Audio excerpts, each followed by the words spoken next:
నమస్కారం, welcome to I dream. ధర్మ మార్గం విత్ విజిత కార్యక్రమానికి స్వాగతం.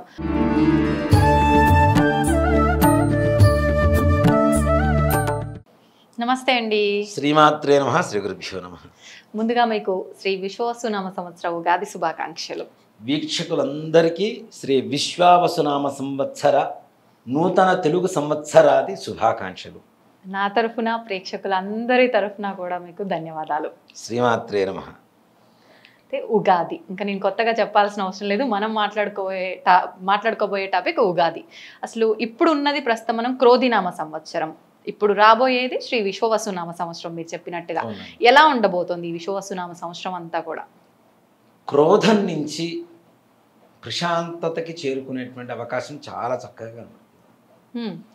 విశ్వావసు ఒక గంధర్వుడి పేరు. అది మనకి గంధర్వులు ఉన్నారు కదా, ఆ గంధర్వుల్లో వివాహంలో ముఖ్యంగా భార్యాభర్తల మధ్య సమ్మోహనాన్ని, ఆకర్షణని కలుగజేసేటువంటి ఒక గంధర్వుడి పేరే విశ్వావసు. ఆయన పేరుతో ఈ సంవత్సరం ఉండడం అనేది అందరికీ ఒకరి పట్ల ఒకరికి సరైనటువంటి అవగాహన కలుగజేసేటువంటి సంవత్సరంగా మనం చెప్పుకోదగ్గ విషయం. అంటే ఒకరినొకరు అర్థం చేసుకొని ప్రేమపూర్వకంగా ఉండే విధానం కనపడబోతుంది. అలాగే పంచాంగ శ్రవణం, పంచాంగం ఇందా మనం చెప్పుకున్నట్టుగా పంచాంగం అనేటువంటిది ఒక చక్కటి దీపం లాంటిది. అవును. ఈ ప్రపంచంలో ఏ దేశంలో లేనటువంటి ఒక గొప్ప సంస్కృతి, విధానం, ధర్మం ఏదైనా ఉందంటే అది సనాతన హిందూ ధర్మం అనే చెప్తాను నేను. అంతే. సైన్స్, ఇప్పుడున్నటువంటి సైన్స్ ఎన్నో కనిపెడుతుంది, కాదని చెప్పడం లేదు. అవును. రాబోయే సంవత్సరంలో ఏ గ్రహణాలు ఉన్నాయో చెప్పమనండి ముందుగా ఒకసారి. కానీ నా పంచాంగం చెప్తోంది, నా ధర్మం చెప్తోంది. అవునా?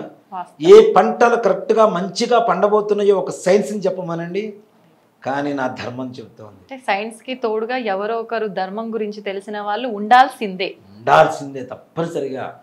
అబ్దుల్ కలాం గారు లాంటి వాళ్ళే మన హిందూ ధర్మాన్ని నమ్మి వాళ్ళు పెట్టినటువంటి ప్రయోగాలకి పేర్లు మనవే పెట్టారు. అవును. ప్రతిదానికి శ్రీహరికోటలో ముహూర్తం పెట్టకుండా ఒక్క రాకెట్ ప్రయోగం కూడా ఇంతవరకు జరగలేదని చెప్పాలి. రాకెట్లు అంటే అన్ని ప్రయోగాలు అన్ని సైన్సేగా. అవునా? ముఖ్యంగా అబ్దుల్ కలాం గారు కులం మతం తీసి పక్కన పెడితే ఏదైతే ఏమైంది, కానీ ఆయన కూడా ముహూర్తం పెట్టించేవారు. నమ్ముతున్నారు. అథర్వణ వేదంలో ఉన్నటువంటి కొన్ని మంత్రాలను తీసుకొని వాటిని డీకోడ్ చేసి చేసినటువంటి ప్రయోగాలే ఆయన చేసినటువంటి ముఖ్యమైనటువంటి 5 ప్రయోగాలు. పృథ్వీ, జల్, ఆకాష్, అగ్ని ఇట్లాంటి పేర్లు ఏవైతే పెట్టారో, వాయు అంటే పంచభూతాల పేర్లు పెట్టారు. ఇవన్నీ కూడాను అథర్వణ వేదంలో ఉన్నటువంటి మంత్రాలని డీకోడ్ చేసుకుంటూ, అథర్వణ వేదం అంటే అన్ని ప్రయోగాలేనన్న, అన్ని అస్త్ర ప్రయోగాలే. భారతంలో జరిగినటువంటి యుద్ధంలో జరిగినటువంటి అణ్వాయుధ ప్రయోగాలు, రామాయణంలో జరిగినటువంటి అణ్వాయుధ ప్రయోగాలు, పూర్వకాలంలో ఇప్పుడు మన సినిమాలో చూస్తూ ఉంటాం. ఏం వేస్తూ బాణం వేస్తూ ఉంటే ఒక గాలి పోతూ ఉంటుంది, లేదా ఒక అగ్ని వస్తూ ఉంటుంది, ఒక జలం వస్తూ ఉంటుంది కదా.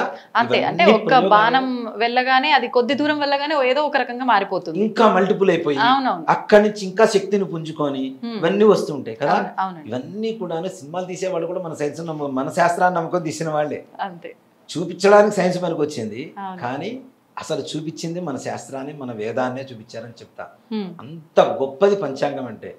రాజకీయ నాయకుల భవిష్యత్తు ఎలా ఉండబోతుంది, ఎక్కడ యుద్ధాలు జరగబోతున్నాయి, ఎక్కడ వర్షాలు ఎక్కువ పడబోతున్నాయి, ఎక్కడ భూకంపాలు రాబోతున్నాయి, ఎక్కడ జల ప్రళయాలు రాబోతున్నాయి, ఎలాంటి పంటలు పండబోతున్నాయి, ఎలాంటి పండ్లు పండుతాయి, ఎలాంటి వర్షాలు ఉంటాయి, ఎలాంటి ఎండలు ఉంటాయి, ఎంత చలి ఉంటుంది, ఇవన్నీ కూడాను ఎన్నో రోజులు ముందుగా ఒక గణితం వేసుకొని ఖగోళ శాస్త్రాన్ని కనుక్కొని ఇవి జరగబోతున్నాయని చెప్పగలిగినటువంటి ఏకైక గొప్ప ధర్మం ప్రపంచంలో ఏదన్నా ఉంది అంటే అది ఒక హిందూ ధర్మం తప్పితే మరొకటి లేదు కాక లేదని చెప్తా. వాస్తవం. ఇంక ఏ సైన్స్ చెప్పలేదంతే. ఒక సైంటిస్ట్ కూడా, అమెరికన్ సైంటిస్ట్ కూడా ఒకటే మాట చెప్తాడు, మా సైన్స్ ఎండింగ్ మీ శాస్త్రం ఏదైతే ఉందో దాంట్లో ఫస్ట్ స్టెప్ ఎక్కితే మా సైన్స్ అయిపోయింది, ఎండ్ అయిపోయింది అని చెప్తాడు. లేదు, అక్కడికి లేదు. మీ తొలి మెట్టు మా చివరి మెట్టు, ఆ, ఇంకా ఆ పైన చూడాలంటే మా వల్ల కావటం లేదు, మీ మెట్లు చాలా ఉన్నాయి, మేము ఎక్కలేకపోతున్నాం అని చెప్పి ఒక అంతం అమెరికన్ అనేది లేదు. సైంటిస్ట్ చెప్పాడు. మన ధర్మానికి అంతం అనేది అంతం లేదు. అనేది లేదు, అంత గొప్ప శాస్త్రం మన ధర్మం. అంతే. అలాంటివి పంచాంగం ఏదైతే మనం మొట్టమొదటిసారిగా చూసుకుంటామో అదే యుగ ఆది నక్షత్రాల వరుస అని చెప్పుకోవచ్చు. ఏ ఇంగ్లీష్ క్యాలెండర్లో అయినా ఈ సంవత్సరం డిసెంబర్ 31వ తారీఖు ఈ వారం వచ్చిందంటే వచ్చే సంవత్సరం అదే వారం వస్తుందా గ్యారంటీ చెప్పమనండి, చెప్పలేరు. కానీ మన ధర్మం అశ్వనీ నక్షత్రంతోనే, అంటే నక్షత్రాల్లో మొట్టమొదటి నక్షత్రం అశ్వనీ నక్షత్రంతో యుగాది ప్రారంభమవుతుంది, రేవతి నక్షత్రంతో సంవత్సరం చివరవుతుంది. ఒక శ్రీరామనామం వచ్చిందంటే పునర్వసు నక్షత్రం తప్పనిసరిగా వస్తుంది. ఒక కృష్ణాష్టమి వచ్చిందంటే రోహిణి నక్షత్రం తప్పనిసరిగా వస్తుంది. అట్లా దసరా వచ్చిందంటే హస్త నక్షత్రంతో ప్రారంభం అవుతుంది, శ్రవణ నక్షత్రంతో అంత్యం అవుతుంది. అంటే ప్రతి ఒక్కటి కూడాను ఒక గణిత శాస్త్రం నాన్న. అంతకుముందు కూడా మనం చెప్పుకున్నాం, ప్రతి నెల పౌర్ణమి రోజున ఏ నక్షత్రం అయితే వస్తుందో ఆ నెలకు ఆ నక్షత్రం పేరే మాసం పేరుగా పెట్టారు. ఆటోమేటిక్గా ఆ పౌర్ణమి రోజున ఆ నక్షత్రం రావాలి అంటే ఎంత గణిత శాస్త్రం ఉండాలి. అవును, అంటే ఫ్యూచర్ ని ఎంతో క్యాలిక్యులేట్ చేసుకుంటూ రావాలి ముందు నుంచి. అసలైన గణిత శాస్త్రం అంతా కూడా అక్కడే ఉందని చెప్తా. జ్యోతిష్ శాస్త్రంలోనూ గణిత శాస్త్రం ఉంది. ముఖ్యంగా చాలా మంది గురుడు బాగుంటే జ్యోతిష్ శాస్త్రం వస్తుందని చాలా మంది చెప్తారు, కానీ నేను చెప్పగలిగింది ఏంటంటే బుధుడు గణిత శాస్త్రం ఏదైతే ఉంటుందో అది బాగా, బుధగ్రహం మంచిగా యోగకారకంగా ఉన్నటువంటి వాళ్ళకి తొందరగా జ్యోతిష్ శాస్త్రం అభ్యసించేటువంటి పరిస్థితులు కనబడుతూ ఉంటాయి. బుధుడి వల్లనే తప్పనిసరిగా వాళ్ళకి జ్యోతిష్ శాస్త్రం అనేటువంటిది. గురుగ్రహ అనుగ్రహం కావాలి, కానీ బుధుడు ఉచ్చ స్థానంలో ఉంటేనే జ్యోతిష్ శాస్త్రం అలవడుతుంది ఎవరికైనా. అంత గొప్ప శాస్త్రం మనది. అలాంటి యుగాది రోజున చూడండి, ఇంగ్లీషు సంవత్సరాదికి మన తెలుగు సంవత్సరాదికి చాలా తేడా ఉంటుంది. దాంట్లో తాగి తందనాలాటం ఉంటుంది, జల్సాలు ఉంటాయి, ఎవరి మీద ఎవరు పడుతున్నారో తెలియదు, రాత్రి కూడా దేని గుద్దుకొని ఎంతమంది చనిపోతున్నారో తెలియదు. కానీ మన యుగాది ఎలా ఉంటుంది నాన్న, ఎంత బాగా ఉంటుంది. సంప్రదాయబద్ధంగా చక్కగా ప్రతి ఇల్లు మామిడాకు తోరణాలతో, దీపాలతో, ధూపాలతో, నైవేద్యాలతో, పిండి వంటలతో ఘుమఘుమలాడుతూ చక్కగా కళాకాంతులతో ప్రశాంతంగా ఏ ఇంటిని చూసినా ఉగాది పండుగ కొట్టొచ్చినట్టు కనబడుతూ ఉంటుంది. మన తెలుగుతనం కదా. ఇక్కడ యుగ ఆది అంటాం, ఉగాది కూడా కాదు, అది మనకు వాడుక భాషలో ఉగాది అయిపోయింది, కానీ యుగమునకు ఆది ప్రారంభము అని చెప్పి ఇది నక్షత్ర ప్రారంభం. నక్షత్రాలు మొట్టమొదటిగా ప్రారంభమైంది యుగాది రోజున, అదే చైత్రశుద్ధ పాడ్యమి రోజున. అలాగే ఈ చైత్రశుద్ధ పాడ్యమి రోజున పొద్దున్నే నిద్ర లేవటం, డిసెంబర్ 31 నాటి పార్టీ చేసుకున్నవాడు తెల్లవారుజామున నిద్రపోతాడు. నా పండక్కి మన పండక్కి మన హిందూ ధర్మంలో ఉండేటువంటి పండక్కి తెల్లవారుజామున నిద్ర లేస్తాడు. బ్రహ్మ ముహూర్తంలో. దానికి దీనికి ఉండేటువంటి తేడా ఎంత బాగుందో చూడండి. ముహూర్తంలో బ్రహ్మముహూర్తంలో నిద్ర లేచి స్నానం చేసి చక్కగా ఇంట్లో 6 గంటలకి దీపారాధన చేసుకొని పూజ చేసుకొని, ఈ పూజలో కూడా నాన్న చాలా మంది పూజలు చేస్తూ ఉంటారు, కానీ ప్రతి ఇంట్లో పంచాంగం ఉండాలి నాన్న. ప్రతి ఇంట్లో పంచాంగం ఉండాలి. చూసుకోవడం రావట్లేదు కదంటే నేర్చుకోండి. పూర్వకాలంలో ప్రతి ఇంట్లో పంచాంగం ఉండేది. అంటే ఎవరికి వాళ్ళు చూసుకుంటే మీరు చెప్పినంత ముహూర్తాల సంగతి తీసి పక్కన పెడితే కనీసం దుర్ముహూర్తం, రాహుకాలం, వర్జ్యం ఇలాంటివి నిత్యం మనకు తెలుస్తూ ఉంటాయి కదా. తెలిసినప్పుడు ఏ సమయంలో ఏం చేయాలి, అరే ఈ సమయంలో వీళ్ళతో మాట్లాడొచ్చు, మంచి పని మీద వెళ్తున్నాం, వెళ్ళకూడదు అనేటువంటి కనీస ధర్మం మనకు తెలుస్తూ ఉంటుంది కదా. కాబట్టి పంచాంగం అనేటువంటిది ఇంట్లో ఉండాలి. దాంట్లో ఉండేదండి ముఖ్యంగా తిథి, వార, నక్షత్ర, యోగ, కరణం 5 కలిస్తే పంచ అంగములు కలిదే పంచాంగం అని చెబుతున్నాం.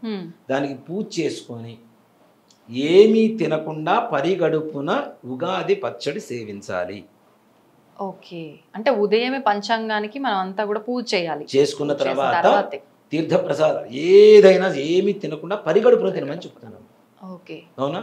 మన జీవితంలో ఉండేటువంటి సుఖ దుఃఖాల సమ్మేళనమే యుగాది పచ్చడి. 6 ఋతువులు, ఒక 6 ఋతువులకి 6 రుచులు.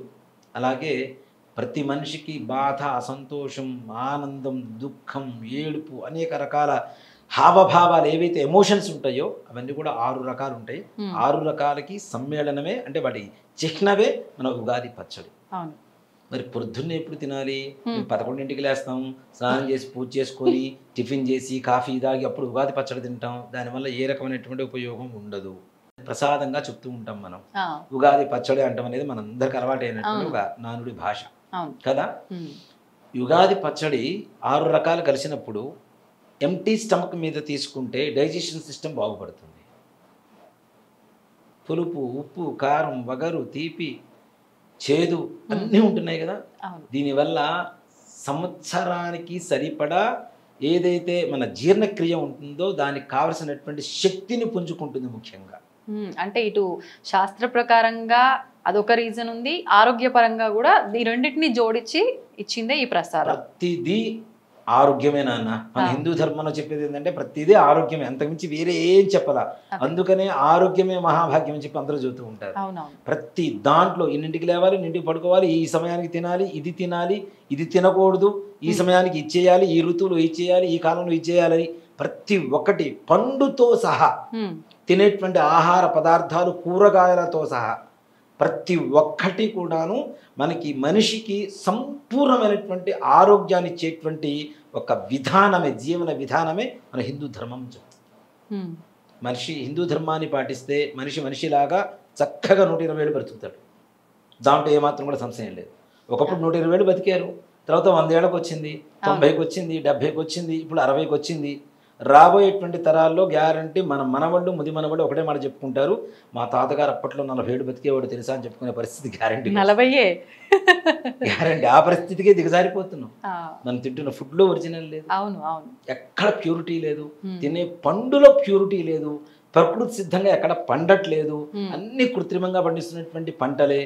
ఏ పప్పు తీసుకున్నా, కూరగాయలు తీసుకున్నా, పండు తీసుకున్నా, ఆయిల్ తీసుకున్నా ప్రతి దాంట్లో ఒక కల్తీ. దాంతో పాటుగా మరికొంతమంది మన మీద సవాళ్ళు విసురుతూ మన దరిద్రాన్ని ఇంకాస్త దరిద్రంగా తయారు చేసేటువంటి విధానం. పండు కొంటారు నాన్న, గుడికి వెళ్ళేటప్పుడు పండు కొంటాం, తీసుకెళ్ళి నివేదన పెడతామా? అక్కడ పెడుతున్నది ఎవరికి? భగవంతుడికి. పెట్టగానే గుళ్ళో ఏం చేస్తాం? ప్రసాదం ఇచ్చిన తర్వాత చక్కగా అరటి పండో ఏదో పండో కొబ్బరి చిప్పు వలుచుకొని చక్కగా తినేసి గుళ్ళోంచి బయటకు వస్తాం. గుళ్ళో తింటే పవిత్రమైనటువంటి భావన కాబట్టి. అవునా? పండు మీద ఉమ్మేసినప్పుడు వాడికి క్యాన్సర్ ఉందో తెలియదు, ఎయిడ్స్ ఉందో తెలియదు, ఏముందో తెలియదు, వాడు ఉమ్మేసిన పండు తీసుకెళ్ళి దేవుడికి నైవేద్యం పెట్టి అదే వరుచుకొని మనం తింటే మనకు రోగాల పుట్ట మన బాడీ అవుతుందా అవ్వదా? ఇంటికి ఎవడు ఉమ్మేస్తున్నాడు? కొన్ని కులాల వాళ్ళు సవాల్ చేశారు నన్ను మన మధ్య, మేము ఉమ్మేసి మా ఉమ్మే అమ్ముతాం, మా ఎంగిలే అమ్ముతాం, కొంటే కొనండి లేకపోతే లేదు, ఏం చేస్తారో చేయండి. మన హిందువులకి సిగ్గు బుద్ధి ఉండాలిగా ఇతర వాళ్ళ దగ్గర కొనేటప్పుడు కదా. ఇన్ని చేస్తున్నా సర్వే జనా సుఖినో భవంతు అనేటువంటి ఏకైక ధర్మం కూడా నా ధర్మమే అని చెప్తాను నేను. అంతే. అవునా? అసలు హిందువుల పట్ల ఎన్ని రకాల కుట్రలు జరుగుతున్నాయి, అన్ని రకాల కుట్రలు అన్ని జరగాల్సిన గత కొన్ని సంవత్సరాల క్రితం జరిగినటువంటి ప్రభుత్వాలు అన్ని జరిగిపోయింది. వాడికేమో 7 పెళ్ళిళ్ళ, ఎంతమందినే పిల్లలు కనొచ్చా, రోడ్డు పక్కనే cycle puncture shop, tyre shop పెట్టుకోవచ్చా? హిందువు మాత్రం ఒకటి ముద్దు, 2 హద్దు, ఆపై అసలే వద్దని చెప్తారా? అంటే హిందుత్వ జనాభా తగ్గిపోవాలా? ఏం పూర్వకాలంలో మా వాళ్ళు కనలేదా, మా పెద్దలు కనలేదా, మమ్మల్ని పోషించలేదా? అవునా? ఆ జాతి వాళ్ళ సంగతే నేను చెప్తాను. మేము ఉమ్మేస్తాం, మేము ఎంగిల్ చేస్తాం. ఒక ఆవిడ సవాల్ చేసింది, మీరు ఏం చేసుకుంటారో చేసుకోండి అని. మరి అలాంటి ఎంగిల్ పండ్లు మనం అంత భక్తితో పూజించేటువంటి దేవుడికి ఎలా పెడతాం? అవి కడగకుండానే మనం తింటూ ఉంటే మన నోటికి రోగాలు కాక మన బాడీలోకి ఏమొస్తాయి కదా. కాబట్టి దయచేసి ఈ ఉగాది నుంచి ఒక్కటి చెప్తానన్న, హిందువుల దగ్గరే పండ్లైనా సామాగ్రి అయినా కొనండి దయచేసి. ఇది నా మనస్ఫూర్తిగా ప్రతి ఒక్కరి పాదాలకి నమస్కరించి చెబుతున్నటువంటి మనవి. మన హిందుత్వాన్ని మనం కాపాడుకుందాం, మన ధర్మాన్ని మనం కాపాడుకుందాం, హిందూ జనాభాని కాపాడుకుందాం. కొత్తగా నిజంగా ప్రభుత్వం కొన్ని నిర్ణయాలు తీసుకుంటుంది, కేంద్ర ప్రభుత్వాలు అవి కూడా, అలాగే రాష్ట్ర ప్రభుత్వాలు కూడా కొన్ని తీసుకుంటున్నాయి. నిజంగా చెప్పాలి అంటే హిందుత్వంలో అంటే హిందువులకి కుటుంబ నియంత్రణ అనేటువంటి తీసేశారు. చాలా మంచి పని నాన్న. అంటే గర్వించదగ్గ హర్షణీయమైనటువంటి ఒక మంచి పని, మంచి విషయం అది. కాబట్టి అలా హిందువుల్ని కాపాడుకుందాం, మన హిందుత్వాన్ని కాపాడుకుందాం. మన ధర్మం లేకపోతే అనేక రకాల మతాలకి అనేక రకాలైనటువంటి దేశాలు ఉన్నాయి. ముస్లిమ్స్కి ఇజ్రాయెల్ దగ్గర చాలా దేశాలు ఉన్నాయి, అలానే క్రిస్టియానిటీ దేశాలు ఉన్నాయి. హిందువులకు ఉన్న దేశాలు ఎన్ని నాన్న? ఒక్కటి. ఈ ఒక్కడు కూడా కాపాడుకోకపోతే మనం ఎందుకు నాన్న? కానీ ప్రపంచంలో ఉండేటువంటి అధిక జనాభా కలిగినటువంటి హిందువులు కలిగినటువంటి దేశం కూడా మళ్ళీ ఇదే. కానీ హిందువుకి ఇక్కడ రక్షణ లేదు, ఏం చేయలేకపోతున్నాం. చేయబోదు. దయచేసి ఏం కొట్టొద్దు, తిట్టొద్దు. ఎవరి దగ్గర కొనుక్కోండి, మన వాళ్ళ దగ్గర కొనండి. మన వాళ్ళు అమ్మరా? అమ్ముతారు. అవునా? బుట్టలు పెట్టుకొని ముసల వాళ్ళు నెత్తిని పెట్టుకొని వచ్చి కూర్చొని అమ్ముకుంటున్నారు. వాళ్ళ దగ్గర కొనండి, హాయిగా ప్రశాంతంగా ఉంటుంది. కాబట్టి ఏదైనా ప్రసాదం మనం తీసుకునేటువంటి ప్రసాదంలో కూడా ఆరోగ్యమే నాన్న. అవును. ఇలా కూడా మన ఆరోగ్యాన్ని పాడు చేసుకుంటున్నారని చెప్పడం కోసం చెప్తున్నాను. ఇది అంటే నిత్యం మనం తెలిసి తెలియక చేసే ఇటువంటి వాటి వల్ల కూడా మనం తెలిసి చేస్తున్నాం. మన ఆరోగ్యాన్ని మన చేతులారా నాశనం చేసుకుంటున్నాం, మన ధర్మాన్ని కూడా నాశనం చేస్తున్నాం, మన దేవతల్ని కూడా భ్రష్టు పట్టిస్తున్నాం. కాబట్టి దయచేసి ఆ విధానాన్ని మార్చుకుని ఉగాది నుంచి ప్రతి ఒక్కరు కంకణం కట్టుకోండి, ఇదే లక్ష్యంగా ప్రయాణం చేయండి. హిందుత్వం ఎందుకు నిలబడితే చూద్దాం. అంటే కొత్త సంవత్సరం అనగానే మనకు ప్రకృతిలో మార్పులు కనిపిస్తాయి. మనలో ఏదైనా మార్పు చేసుకోవాలి అని అంటే ముందు మొదలు పెట్టాల్సింది ఇదే. ఈ నిర్ణయం తీసుకుని ముందుకెళ్ళండి. నిజంగా వాళ్ళు కాళ్ళు కడిగి నా నెత్తి నీళ్లు జరుపుకుంటా. ఎవరు చేసిన ఎంత మాట, అందరి చేతుల్లో ఉంది వాస్తవంగా ఈ బాధ్యత. మనం చేతులారా నాశనం చేసుకోవడం దేనికి నాన్న? అవును కదా. ఇలా చేయడం అనేది మంచిది. పంచాంగం పూజ చేసుకోవాలి చక్కగా. ఈ వేపపూత ప్రసాదం ఏదైతే ఉంటుందో చక్కగా పరిగణన ఏమీ తినకుండా తినండి, దానివల్ల ఆరోగ్యం కలుగుతుంది. తర్వాత ఇంట్లో చేసుకునేటువంటి షడ్రసోపేతాలు ఏవైతే ఉన్నాయో అన్ని షడ్రుచులు అని చెబుతుంటాం కదా, ఇంట్లో పిండి వంటలు చేసుకొని చక్కగా తినండి. సాయంకాల సమయంలో దేవాలయాలలో పంచాంగ శ్రవణం జరుగుతుంది. ప్రతి దేవాలయంలో జరుగుతుంది. మనం చాలాసార్లు చూస్తూ ఉంటాం. పంచాంగ శ్రవణం అనేటువంటిది ఒక్క మన రాశికి ఉండేటువంటి ఆదాయ వ్యయాల గురించో రాజ్యపూజ అవమానాల గురించో కాదు, యావత్ ప్రపంచంలో జరగబోయేటువంటి వింతలు, విశేషాలు, ప్రమాదాలు, హెచ్చరికలు, అలాగే మన దేశాన్ని మనం ప్రేమిస్తాం కాబట్టి మన దేశంలో జరిగేటువంటి మార్పులు చేర్పులు ఏవైతే ఉన్నాయో, అలాగే ఏ పంట వేసుకుంటే రైతులకి మంచి పంటలు పండుతాయని చెప్పి శాస్త్రం చెబుతుందో అవి వేసుకుని బాగుపడండిరా అని చెప్పి, ఎండలు ఎక్కువగా ఉంటే బయటికి తిరగండిరా అని చెప్పి, వర్షాలు పడుతున్నాయి కాబట్టి జాగ్రత్తగా ఉండండిరా అని చెప్పి, చలి ఎక్కువగా ఉంటుంది కాబట్టి రక్షణ తీసుకుంటారా అని చెప్పి ప్రతి ఒక్క దానికి ముందుగా వార్నింగ్, హెచ్చరిక ఇస్తుంది మన పంచాంగం.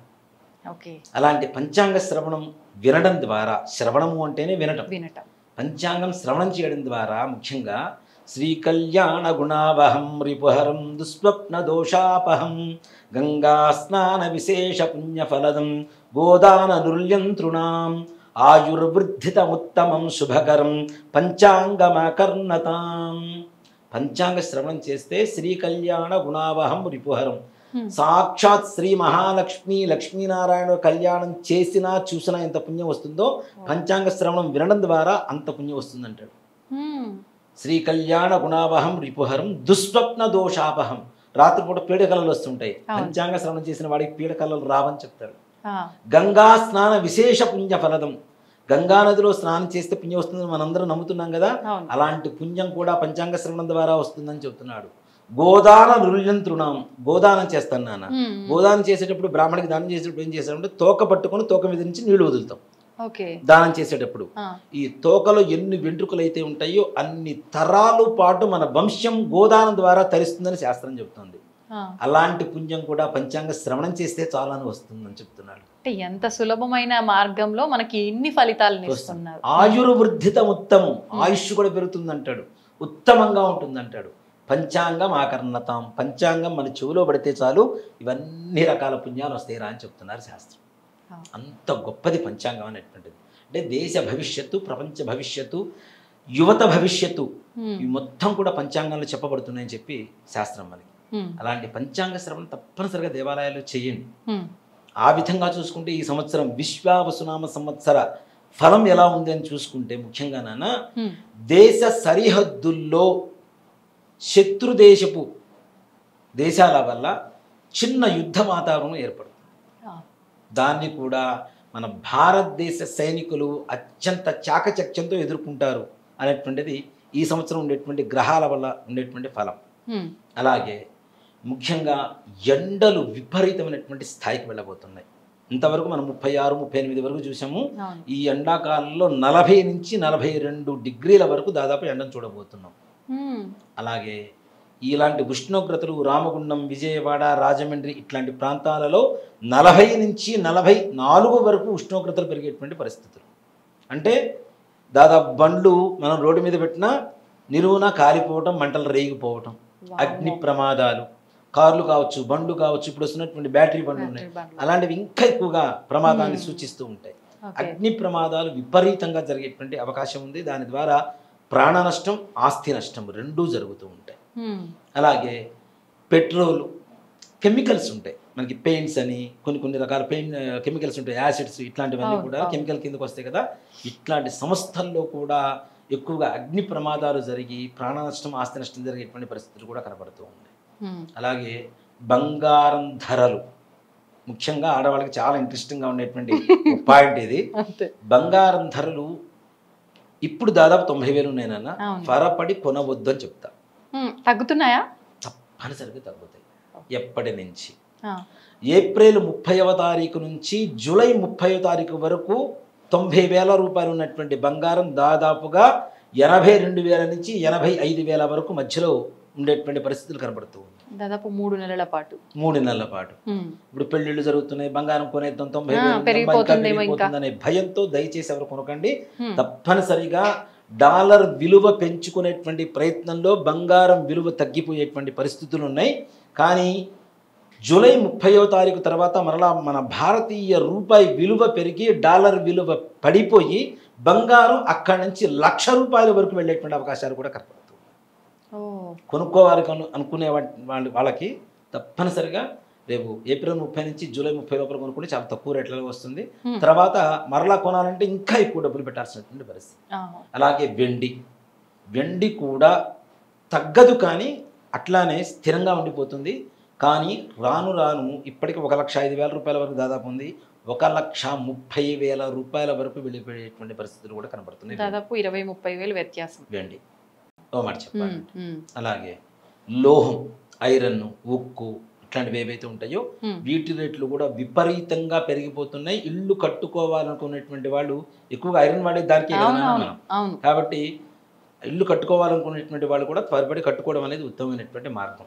ఇనుప రేట్లు ఉన్నదానికి దాదాపు 0.5%, ఇప్పుడు 100 రూపాయలు ఉందంటే 150 రూపాయలు అయ్యేటువంటి పరిస్థితులు ఉన్నాయి. కాబట్టి లోహం విలువ కూడా బాగా పెరిగిపోతుంది. అలాగే గోధుమలు, వడ్లు, మినుములు, పెసలు, శనగలు, పొగాకు ఇట్లాంటి పంటలు ఉన్నతంగా దిగుబడి ఇచ్చేటువంటి పంటలు. అలాగే పండ్ల తోటలు ఏవైతే ఉన్నాయో వాటి ద్వారా అత్యంత నష్టం వాటిల్లేటువంటి పరిస్థితులు కూడా కనబడుతున్నాయి. అకాల వర్షాలు, వడగాల్పులు, వాటి వల్ల పండు రాలిపోవటం, నష్టం రావడం అనేటువంటిది పండ్ల తోటల యజమానులకు ఎక్కువగా జరిగేటువంటి పరిస్థితులు ఉన్నాయి. హైదరాబాదుతో పాటుగా భారతదేశంలో ఉన్నటువంటి కొన్ని ముఖ్య నగరాలు ఒక 4-5 రోజుల పాటు వర్షాభావంతో దిగ్బంధనం జరిగి, విద్యుద్ఘాతం జరిగి, ఏ రకమైనటువంటి రవాణా వ్యవస్థలు కూడా పని చేయకుండా ఉండేటువంటి అత్యంత ఎక్కువ వర్షాలు పడేటువంటి పరిస్థితులు కూడా మనకి ఆగస్టులో కనబడుతూ ఉన్నాయి. ఆగస్టులో అంటే వర్షాపాతం అత్యధికంగా ఉంటుంది. అది ముఖ్యంగా పట్టణాలలో మాత్రమే, కాబట్టి తగిన జాగ్రత్తలు తీసుకోవడం అనేది మంచిది. అలాగే చలి కూడా పోయిన సంవత్సరం కొంచెం పెరిగింది, ఈ సంవత్సరం ఇంకా రెట్టింపు, దాదాపు 14-15 డిగ్రీల వరకు ఉష్ణోగ్రత పడిపోయి చలి వల్ల కూడా ప్రాణ నష్టం జరిగేటువంటి పరిస్థితులు కనబడుతూ ఉన్నాయి. ప్రతిదీ ఈసారి అతివృష్టిగానే ఉంటుంది.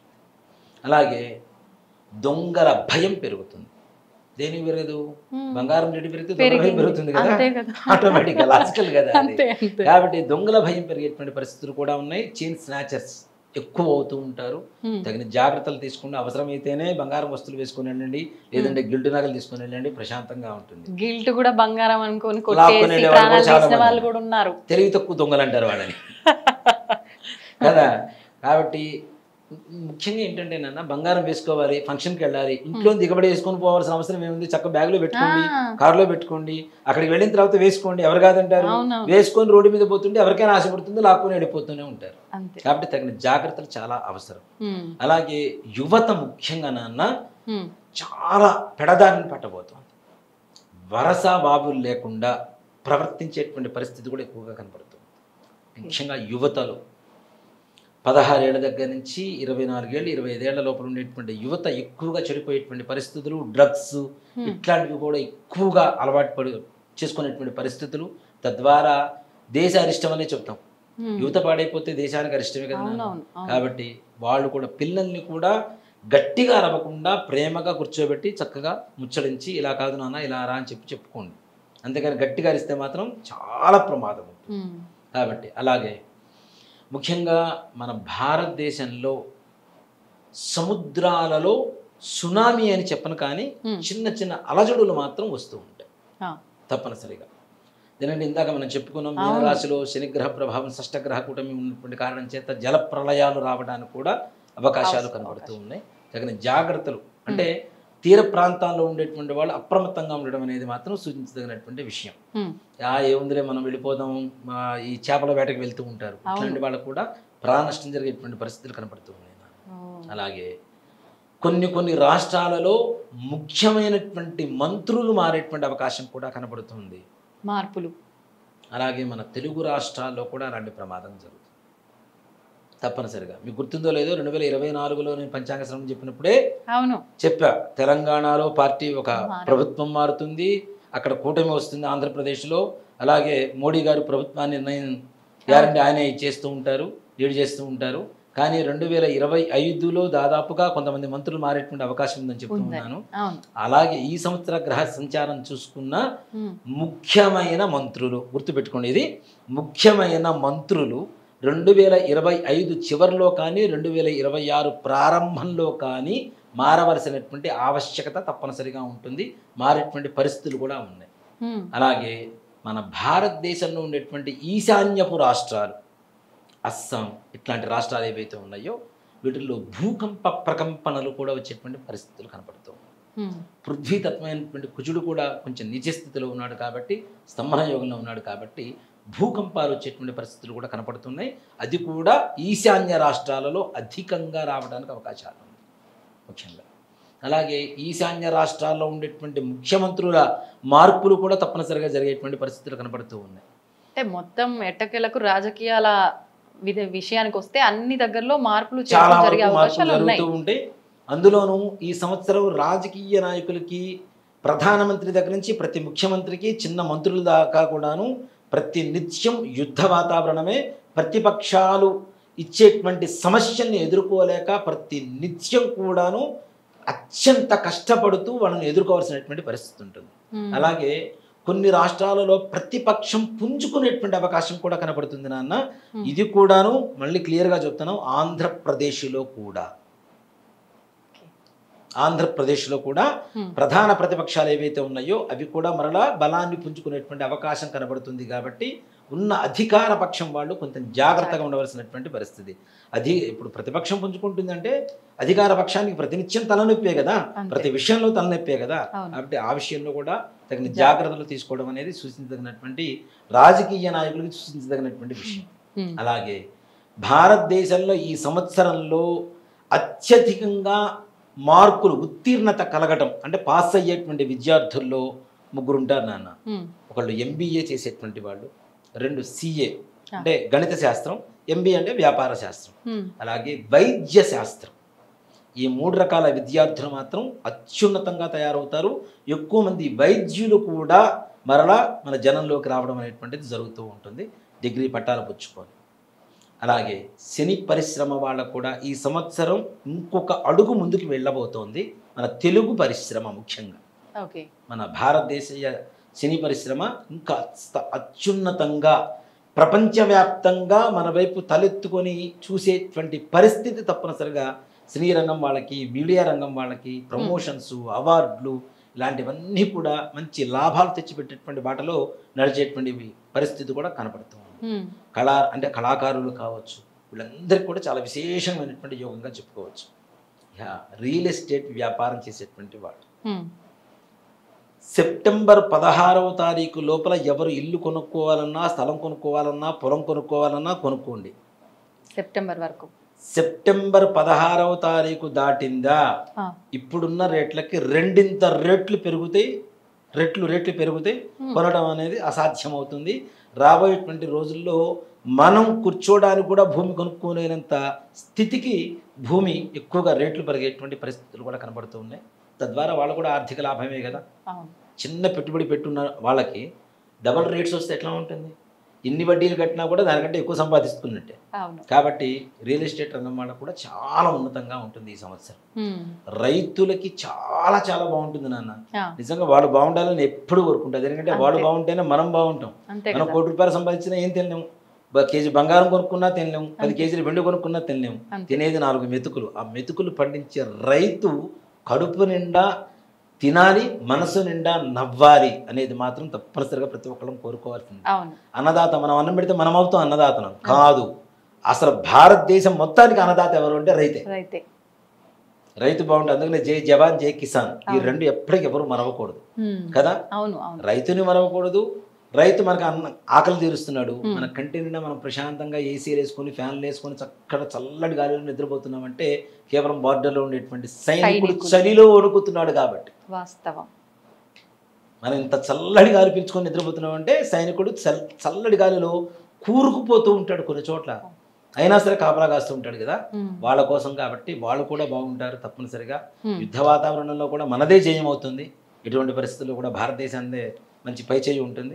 కాబట్టి భారతదేశమే కాకుండా యావత్ ప్రపంచం అంతా కూడా ప్రశాంతంగా ఉండాలి. అలాగే ముఖ్యంగా మనకి ఈ సంవత్సరంలో చంద్రగ్రహణాలు 2, సూర్యగ్రహణాలు 2 వచ్చినాయి. 4 గ్రహణాలు వచ్చినాయి నాన్న. ఒకే నెలలో 2 గ్రహణాలు, చంద్రగ్రహణం, సూర్యగ్రహణం భాద్రపద మాసంలో. అలాగే ఈ 4 గ్రహణాల్లో కూడాను 2 గ్రహణాలు మాత్రమే మనకు కనపడతాయి. 2 చంద్రగ్రహణాలే కనపడతాయి, సూర్యగ్రహణాలు కనపడవు. మనకు కనపడనటువంటి గ్రహణాల కోసం మళ్ళీ గ్రహణం వచ్చింది ఈ సమయంలో ఈ రాశి వాళ్ళకి ఏమవుతుంది అనేటువంటి థంబ్ లైన్స్ లేకుండా ముందుగానే చెబుతున్నాను. మనకు కనపడనటువంటి గ్రహణాలకి ఏ రకమైనటువంటి దోషాలు కానీ నియమాలు కానీ ఉండవు. కనబడేటువంటి గ్రహణాలు 2 చంద్రగ్రహణాలు కనబడితే వాటికి మాత్రమే ఆయా నక్షత్రాలు ఆయా రాసుల వాళ్ళు తప్పనిసరిగా శాంతులు చేయించుకుంటూ ప్రశాంతంగా ఉండడం అనేటువంటిది మంచిది. అలాగే మౌఢ్యమి అంటాం, మూఢం అంటుంటాం కదా, దాన్ని సంస్కృత భాషలో మౌఢ్యమి అంటాం. మౌఢ్యమి, చిన్న మౌఢ్యం ఒకటి వచ్చింది. అది ఒక పెద్ద సమస్య లేదు, ఒక 11 రోజుల పాటే ఉంటుంది. అది దాదాపు జూలైలో వచ్చింది, జూలైలో వచ్చింది. అది పెద్ద ఆషాఢ మాసంలో వెళ్ళిపోతుంది, అది పెద్ద సమస్య కూడా కాదు.